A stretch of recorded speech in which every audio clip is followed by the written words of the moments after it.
Bonsoir. Pour cette première analyse de film, on va parler de The Big Lebowski, un film sorti en 98, réalisé par Joel et Ethan Coen, avec Julianne Moore, Steve Buscemi, Jeff Bridges et John Goodman. Ce sont des acteurs qu'on retrouvera dans beaucoup d'autres Coen, comme Barton Fink, A Serious Man, Fargo ou Inside Llewyn Davis. Bon, alors pourquoi j'ai choisi The Big Lebowski? Simplement parce que c'est un film que j'adore et parce que aussi j'y ai fait référence de notre dernier court-métrage, Stress. Et comme ça, je me fais de l'autopub. Vous pouvez cliquer. Ça marche bien. On va pas analyser tout le film, ça serait beaucoup trop long.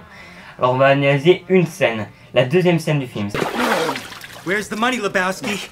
Donc il y aura des spoilers, mais des tout petits spoilers. Ok, donc la première scène est à la fois un générique et à la fois une introduction au personnage du Dude. Il est présenté par la voix de Sam Elliott comme un personnage sans prétention qui est à sa place là où il est et qui ne se prend pas la tête. C'est le genre de type à payer au supermarché une brique de lait avec un chèque de 62 centimes de dollars.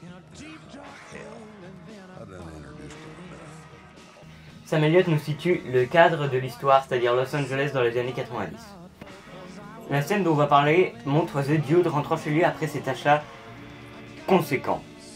Toujours dans son attitude cool et relax, The Dude rentre chez lui, et là, on est quand même à la 3e minute du film, ça démarre.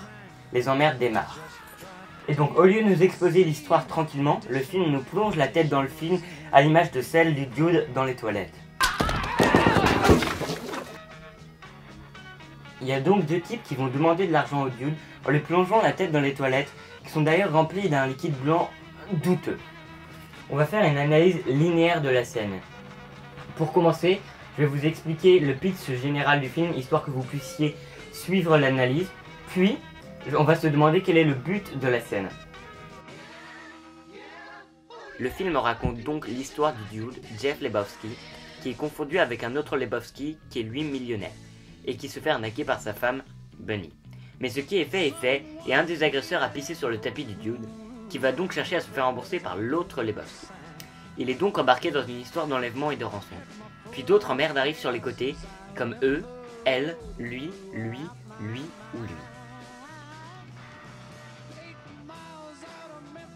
Évidemment, c'est une scène d'exposition.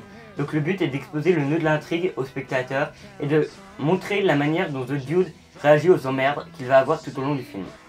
Mais c'est aussi montrer la manière dont The Dude, malgré tous les problèmes auxquels il va devoir se confronter, essaye de garder sa virilité, sa masculinité. En tout cas, ce qu'il estime viril, ou même, plus simplement, ce qu'il trouve classe. Dès le début, il est pris par derrière, par un de ses agresseurs, et tiré vers ses toilettes, puis sa tête sera plongée dans les toilettes à plusieurs reprises. Quand il ressort, l'agresseur lui demande une nouvelle fois « Where's the fucking money, shithead ?» Et The Dude répond It's down there somewhere. Let me take another look. Cette réponse très ironique introduit le je m'en foutisme du personnage, mais aussi le fait que dès qu'il en aura la possibilité, le personnage va essayer de reprendre le dessus. Et c'est ce qu'il va essayer de faire pendant tout le film sans grand succès. De la même façon, plus loin dans la scène, quand les deux grands stupides vont se rendre compte que ce n'est pas le bon Lebowski et que The Dude pourra enfin sortir la tête des toilettes, la première chose qu'il fera sera de chercher ses lunettes pour les remettre et de se positionner plus noblement.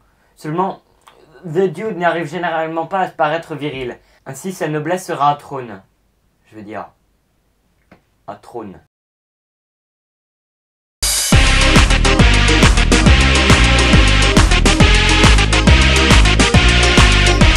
D'ailleurs, le fait qu'il aille voir l'autre Lebowski pour se faire rembourser est aussi une quête de supériorité qui échouera assez lamentablement. Cette quête de supériorité se traduira aussi dans les dialogues. Tout au long de la scène, les réponses de Dude seront très ironiques. On ne peut pas parler des frères Coen sans parler de leur personnage de loser profond. Ici, c'est traduit par le papier peint de mauvais goût, de très mauvais goût, par la mauvaise qualité de la pâte, par le fait qu'il n'y ait plus de papier toilette, par les traces de pisse sur la lunette, par le liquide blanc dans les chiottes, par le sac ridicule, par l'erreur même des deux abrutis, par le fait que, sans raison, l'agresseur casse le sol du Dude, par le fait qu'il pisse sur son tapis. Même la texture de l'image traduit la losertitude du personnage. Voilà, c'était la première analyse de la tanière du cinéphile. J'espère que ça vous a plu. N'hésitez pas à aimer, à partager, à vous abonner, à regarder le film. Salut!